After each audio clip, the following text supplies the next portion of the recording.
There's a kind of tired that sleep doesn't fix, a kind of frustration that doesn't come from hard work, but from the absence of it. You wake up, scroll a little, maybe check your messages. No rush, no real demand. Just you, your phone, and the quiet emptiness of another easy day. Comfortable? Maybe, but fulfilled? You can feel the answer in your chest, somewhere deep inside. You already know. Something's missing. And what's missing isn't more rest or more ease. It's resistance, struggle, friction, the things that sharpen us, stretch us, and show us who we are. But modern life has a different plan. It offers convenience as a cure for everything. Hungry? Tap a button. Lonely? Tap a screen. Bored?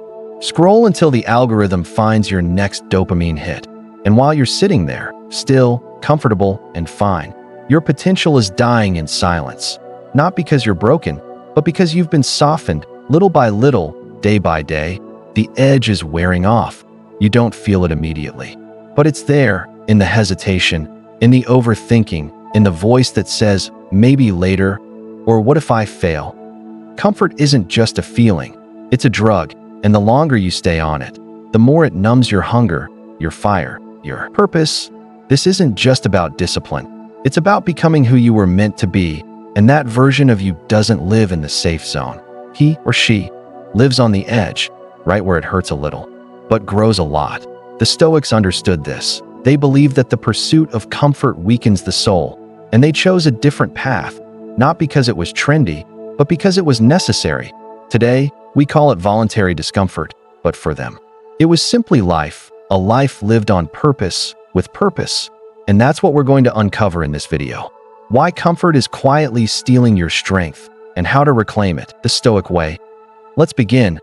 Most people don't crash all at once. They drift away from challenge, away from intensity, away from the edge where growth happens, and into the soft, padded prison of comfort. It doesn't feel like a fall. It feels like rest. It feels like safety.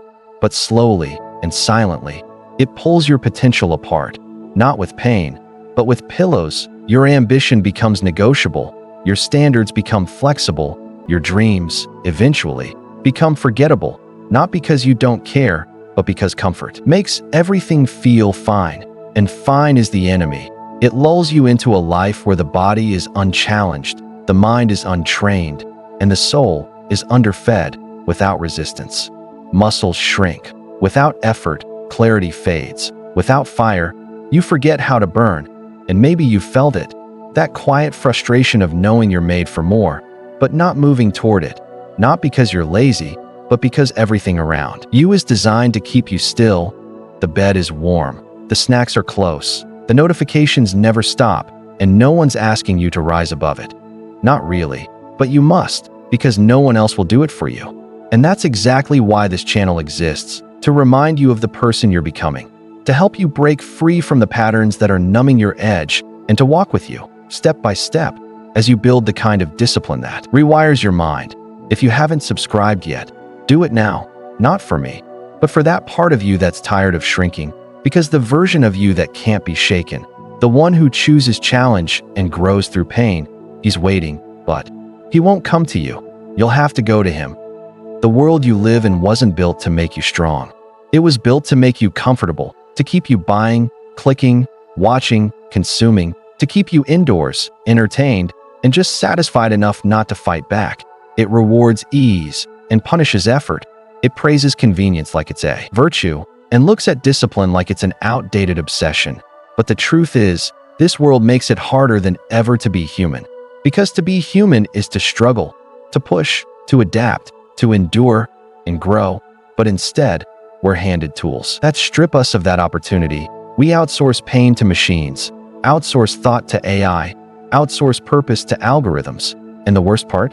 We don't even notice. You can live your whole life numbed by ease, never once feeling what it means to fight for something real, because the modern world hides the cost. It doesn't show you the strength you've lost, only the pleasure you've gained. But pleasure isn't purpose, and comfort isn't peace. They just feel similar, until they don't. Until you wake up and realize you haven't done anything that required your full self in months, maybe even years, that your life is made up of soft repetitions, not meaningful challenges.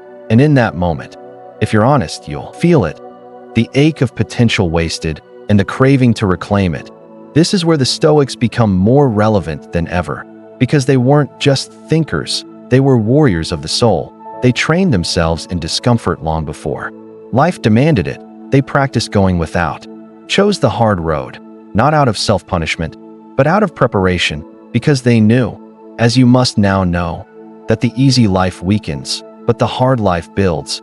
And if you want to become someone who doesn't fold under pressure, who doesn't break when life breaks back, you need to train for it, not in a gym, but in your choices, in your habits, in your willingness to step into discomfort, even when no one's watching.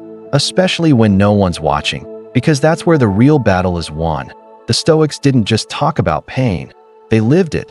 They didn't romanticize hardship, they rehearsed it, not to suffer, but to sharpen, because to them, strength wasn't optional, it was moral, it was the foundation of a life well lived. Seneca didn't wear ragged clothes and eat cheap food once a month to impress anyone. He did it to remember that luxury is fragile, that status can vanish, that everything you think you need might just be a story you're telling yourself. So he tested himself. He asked, "Is this what I feared?" And in that question, there's power, because once you face the thing you're afraid of and survive it, it loses its grip. Discomfort becomes your ally, and fear becomes your student. Marcus Aurelius ruled an empire, but still wrote in his private journal about waking up early, about showing up fully, about enduring pain without complaint. Why? Because Stoicism wasn't theory, it was action. It was a way of turning suffering into strength and fate into fuel. Epictetus was a slave. He didn't choose his chains, but he chose his response. And in doing so, he became freer than most of us ever will be. He taught that pain is not the problem. It's our reaction to it, our avoidance, our resistance, our need for comfort at all costs. That's what breaks us, not the thing itself. So the Stoics flipped the equation. Instead of waiting for pain, they invited it. Instead of fearing loss, they practiced detachment. Instead of chasing comfort, they chased clarity. And that's what voluntary discomfort really is. It's not about being hard for the sake of it. It's about reminding yourself that you're capable of more than ease will ever show you, that there's a deeper power beneath the surface. And pain is the shovel that gets you there. The Stoics didn't seek suffering. They simply refused to be surprised by it. Because life will come for you. It always does. And when it does, the person who's trained in discomfort will rise, while everyone else crumbles. Seneca was one of the wealthiest men in Rome. He could afford silk sheets, rare perfumes, and gold-encrusted anything. But at least once a month, he slept on the floor, ate the plainest food he could find, wore rough clothes that scratched his skin, and asked himself just one question. Is this what I feared? That's it. That's the whole practice. To strip away every layer of artificial safety and find out what's really underneath. Because until you do, you're living in fear, whether you know it or not. You fear losing your job, losing your income, your comfort, your routines, your privileges, and that fear controls you.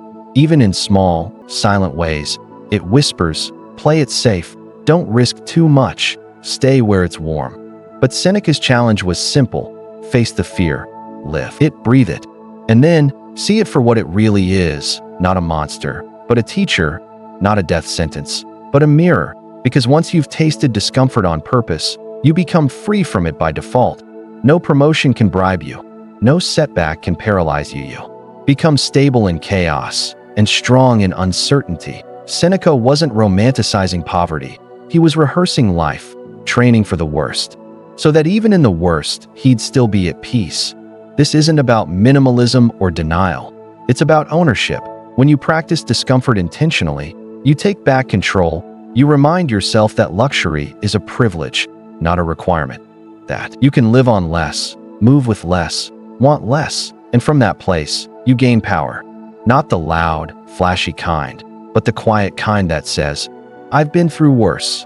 I can handle this. And in a world where people fall apart over the slightest inconvenience, that mindset is rare and priceless. So ask yourself, when was the last time you practiced going without?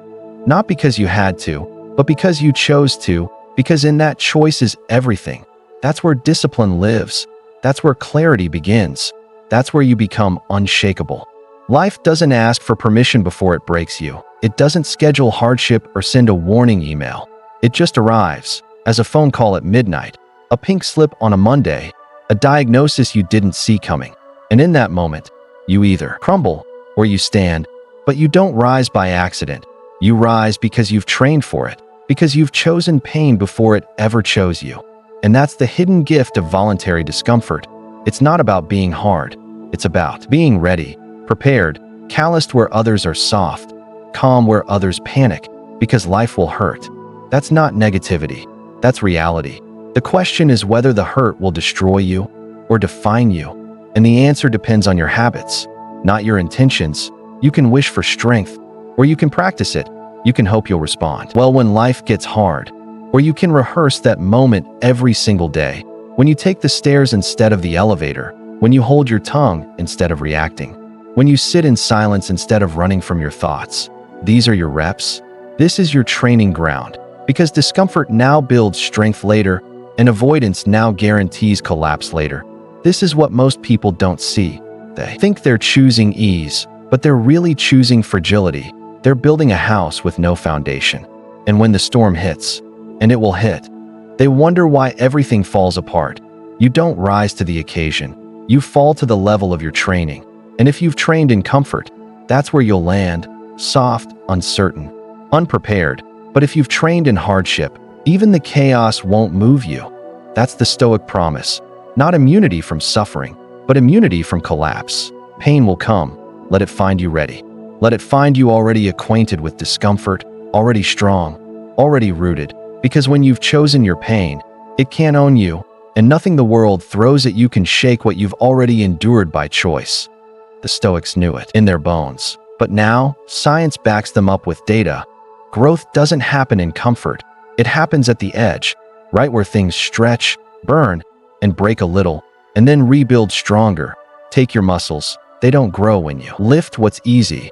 They grow when you push into resistance. When you tear the fibers so the body can rebuild them thicker. The same is true for the mind and for your character. Modern neuroscience calls this neuroplasticity. Your brain literally rewires itself based on what you repeat, what you endure, what you voluntarily choose to face. Discomfort triggers adaptation, and adaptation creates strength. When you delay gratification, when you fast, when you endure silence instead of distraction, you activate parts of the brain tied to discipline, focus, and long-term thinking. The more you resist impulse, the more power you have over your own mind. Discipline becomes your default, not your exception, and it's not just about willpower. It's biology. Each act of discomfort creates new pathways, signals to your brain that this hard thing matters, that it's worth rewiring for. And slowly, you become the kind of person who can sit with pain, stay with boredom, move through fear, not by faking it, but because you've trained your brain to do so. Psychologists call this distress tolerance. It's one of the most powerful predictors of mental strength. And it's built, not born. Every time you resist comfort, you increase your capacity for pressure. Every time you do the harder thing, you make it easier next time. And while others panic, you breathe. You've been here before because you made yourself go there. You walked through discomfort, not once, but over and over again, until the sharp edges became familiar and the panic turned to poise. This is how Stoic practice meets modern science. Discipline isn't just noble, it's neurological. Pain isn't just character building, it's brain building. And every day, you get to choose which version of yourself you're wiring into. Permanence, the comfortable one who avoids, or the uncomfortable one who adapts. And in a world begging you to stay soft, that choice becomes revolutionary. You don't need to sleep on stone floors to practice like a Stoic. You don't need to live in a cave or give up your career. You just need to start saying no to the little comforts that are making you weak. You need to interrupt the patterns that are silently pulling you away from yourself and start building new ones that harden your edge and stretch your mind. This is what voluntary discomfort looks like today, waking up before you feel like it. Even when the bed is warm and your body says 5 more minutes, taking cold showers, not for the trend, but for the mental resistance it demands, training your body until it aches, not for aesthetics, but for the discipline of showing up, fasting when you're used to constant snacking, not to punish yourself, but to remind yourself that hunger isn't the enemy. Sitting in silence instead of reaching for your phone, letting boredom bite, letting your thoughts surface, and not running away. Choosing the harder conversation instead of ghosting or avoiding conflict, telling the truth when a lie would be easier, walking instead of driving, reading instead of scrolling, taking full responsibility instead of blaming.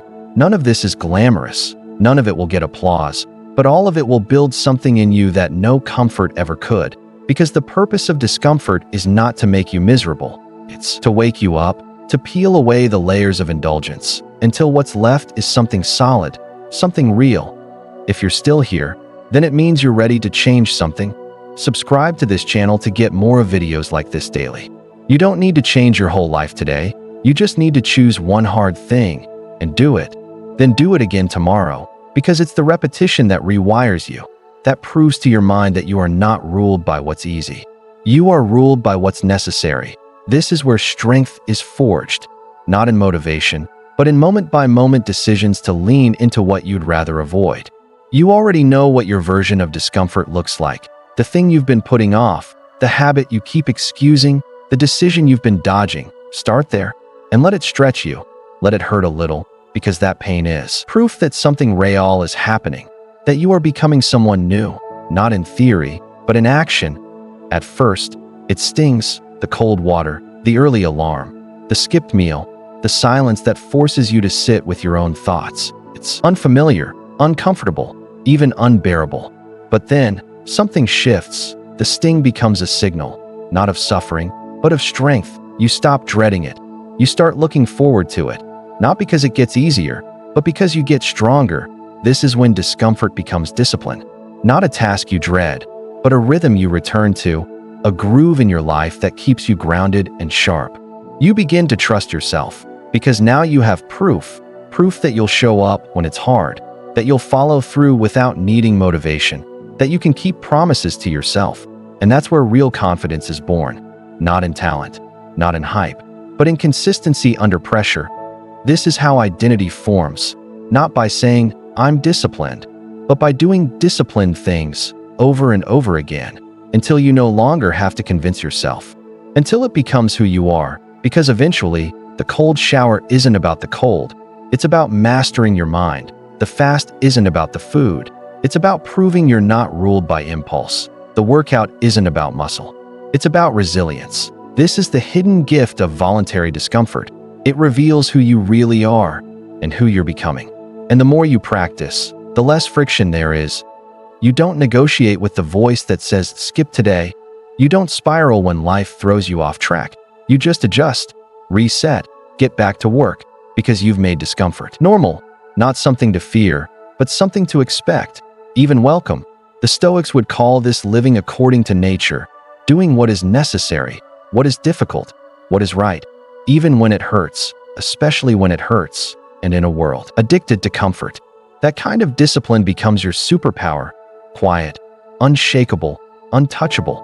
That's who you become when discomfort stops being a challenge and starts becoming a choice. They told you comfort was the goal, that if you could make enough, automate enough, relax enough, you'd finally feel free. But they lied, because comfort doesn't free you, it dulls you, it lowers your ambition, it erases your urgency, and worst of all, it tells you that peace is the absence of effort. But peace isn't found in escape, it's found in alignment, with effort, with purpose, with pressure. The world sells comfort like a product, endless scrolling, fast food, streaming, same-day delivery, one-click everything. And while it all feels convenient, it's actually a trap, a silent cage with velvet walls. It doesn't scream, it whispers. Why bother? Take the shortcut. You've earned a break, until breaks become habits, and habits become excuses, and suddenly, your goals feel distant, your mind feels cloudy, and you don't remember what it's like to fight for something real, because you haven't had to. But that's the problem. Without effort, there is no meaning. Without tension, there is no growth. Without resistance, there is no strength. Comfort promises happiness, but delivers numbness. It keeps you busy, but never fulfilled, fed, but never fueled, rested, but never ready. And deep down, you can feel it. You're not tired from doing too much. You're tired from doing too little of what actually matters. The soul doesn't thrive on ease. It thrives on purpose, on doing the difficult thing for a reason that cuts through the noise. And when that purpose is lost, no amount of comfort can make up for it. That's why people burn out in luxury, break down in success, fall apart even when everything looks fine.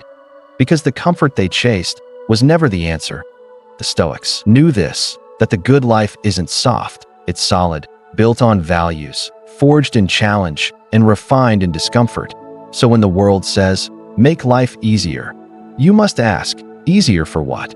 Because if ease is making you smaller, less focused, less disciplined, less alive, then maybe it's time to stop chasing it and start chasing something real. When was the last time you felt fully alive? Not just entertained, not just distracted, but alive, with purpose, with clarity, with fire. If you can't remember, it's probably because you've been too comfortable, too padded, too protected. Discomfort strips all of that away. It pulls you out of autopilot and brings you face to face with the real questions. Who am I without pleasure? Who am I without the noise? What am I running from? What am I really chasing? It's only when you're uncomfortable that you hear the honest answers. The silence becomes a mirror, and in that mirror, you meet yourself again, the part of you that isn't defined by likes or followers or performance, but by values, conviction, and will. Voluntary discomfort doesn't just make you tough, it makes you clear, because when you willingly step into pain, you see what's worth enduring pain for. You stop wasting energy on shallow things. You stop chasing people who don't see you. You stop giving your time to things that don't feed your soul. And you start focusing, sharpening, realigning.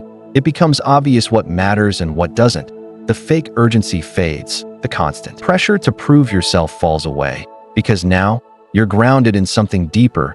You're not just reacting to life. You're responding to a higher calling. The Stoics weren't obsessed with pain for its own sake. They saw it as a tool, a compass, a path that leads back to virtue, to wisdom, to peace. They believed pain could reveal what comfort hides, and what it hides is everything. Your calling, your courage, your clarity. It's in the struggle, it's in the tension, it's in the refusal to take the easy way out. Because when you do the hard thing, not because you have to, but because you choose to, you reclaim your agency, and with it, your life. This is how you stop drifting. This is how you reconnect with the fire inside you. Not with a viral quote, not with another podcast, but by doing something uncomfortable and paying attention to what it reveals. That's when you know you're not just surviving anymore. You're living deliberately, aligned, unshakable, free. There's a kind of confidence you can't fake. It's not loud, it's not flashy, it doesn't need to be seen to exist. It's the kind that shows up in silence, in how you carry yourself, in how you respond when life throws something heavy, and you don't flinch, because you've been here before, you've trained for this, you've chosen harder things than this, and you survived. This confidence doesn't come from winning, it comes from enduring. It comes from all the times you could have quit, but didn't, all the times you felt weak, but acted anyway, all the moments you said, I won't take the easy way out, and meant it. That's what forges something unshakable in you. Not the motivational hype, not the highlight reel, but the practice, the discipline, the willingness to walk straight into discomfort. Eyes open, spine straight. When you do that consistently, something shifts. You stop needing approval. You stop chasing validation, because now you know who you are. You've tested yourself. You've proven your values in the dark, not to the world, but to yourself. And that changes the way you move. You don't over-explain. You don't over-promise. You don't panic when things go wrong, because deep down, you trust your ability to handle it. That trust, that inner stability, is what Stoic confidence is built on. It's not that nothing scares you. It's that fear doesn't control you anymore. It's not that you don't feel pain. It's that you've made peace with pain. You've invited it in, learned from it, grown with it. So now when discomfort shows up, you don't resist it. You nod, you breathe, you move forward. There's power in that. A quiet kind of power that people feel when you enter the room. Not because you say something brilliant, but because of the weight you carry, the discipline, the calm, the certainty that comes from earning your strength the hard way. And that's what the Stoics understood, that the only true confidence is the one built through discomfort, the one that doesn't need to shout, because it's already felt. If there's one thing I hope you take from this, it's that a meaningful life will never feel like a comfortable one. And that's not a flaw in the system. That is the system. The struggle isn't proof that something's wrong. It's proof that something matters, because nothing worth becoming ever comes easy, and no version of you that's built to last was built in comfort. You weren't meant to coast. You weren't made to spend your best hours numbed out on a screen. You weren't designed to be passive. You were made to engage, to wrestle with your limits, to chase down discomfort like it's the doorway to your destiny. Because it is. Everything you want, everything you admire in others, the clarity, the strength, the peace, the depth, it lives on the other side of challenge. Not because the pain is magical, but because you are, and pain is what draws it out. So build a life that challenges you. Set goals that scare you. Wake up early when you don't feel like it. Say no to comfort when it's trying to rob you. Train your body. Train your mind. Say what you mean. Do what you said you'd do. Get familiar with the ache of effort. And over time, that ache will become your edge. That struggle will become your story. And that discomfort will become your greatest teacher. Because in the end, it's not about proving anything to the world. It's about proving something to yourself. That you can live with intention. That you can suffer on purpose. And that you can build a life you respect. Not just a life that looks good, but a life that feels right. And if you're watching this right now, that means the spark is already there. So don't wait for permission. Subscribe to this channel now. Don't wait for comfort to let go of you. It won't. You have to choose to let go of it first. So go. Do something hard today, something you've been avoiding. Start small if you have to, but start because the path doesn't begin when it's convenient. It begins the moment you decide. And from that moment on, everything changes. Not because life got easier, but because you got stronger by choosing the harder road on purpose.